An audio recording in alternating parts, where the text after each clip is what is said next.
بسم الله الرحمن الرحيم. اليوم ان شاء الله نهضر لكم على واحد الموضوع مغاير. نهضر لكم على بلادي قلعة سراغنة. قلعة سراغنة ملي كنذكروا اقليم قلعة سراغنة كنذكروا جوج امور لا ثالث لهم. كنذكروا الشجره المباركه اللي قدامنا. منين انت من قلعة سراغنة كاينه شي زيت، هذا الشيء اللي كيقولوا على قلعة سراغنة. يعني القلعه معروفه بالخير بالشجره المباركه والاشجار البلديه. هذه الحوزيه اللي قدامنا. وكنذكروا ثانيا الجاليه المغربيه المقيمه بالخارج، يعني ولاد بلادنا اللي مشاو هاجروا من خوالي وخوتي وعمامي وعائل وجيراننا. وقلعة سراغنة كلها يعني ما كايناش شي دار في قلعة سراغنة ما عندهاش شي عنصر في الجاليه المغربيه المقيمه بالخارج. ومنين كنقولوا الجاليه المغربيه المقيمه بالخارج كنقولوا الرجوع الى الوطن والاستثمار في الشجره المباركه.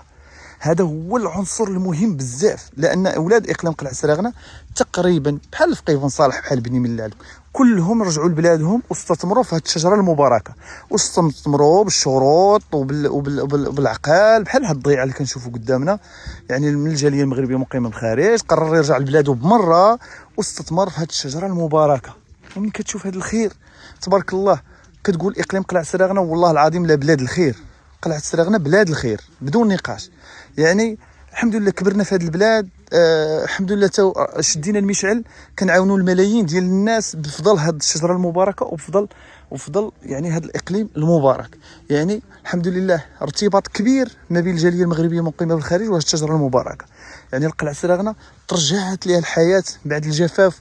وواحد المعلومه اللي شحال من واحد ما عرفاش ان اقليم قلعة سراغنة راه فعلا الجفاف اثر على شجره الزيتون، ولكن راه ماتت الالاف وتغرست جديد الملايين. الحمد لله هذا هو الامل اللي ما عارف حتى واحد. يعني انا نهضر لكم من التيران، هذا هو الامل اللي كيشجع وكيفرح. اللهم يسر. الحمد لله هذا الخير بركه. شوفوا تبارك الله الصوره غنيه عن التعبير. اللهم يسر.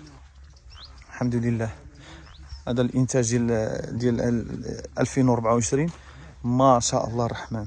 ضيعت لي متبعين واحد البروغرام علمي تقني النتيجه.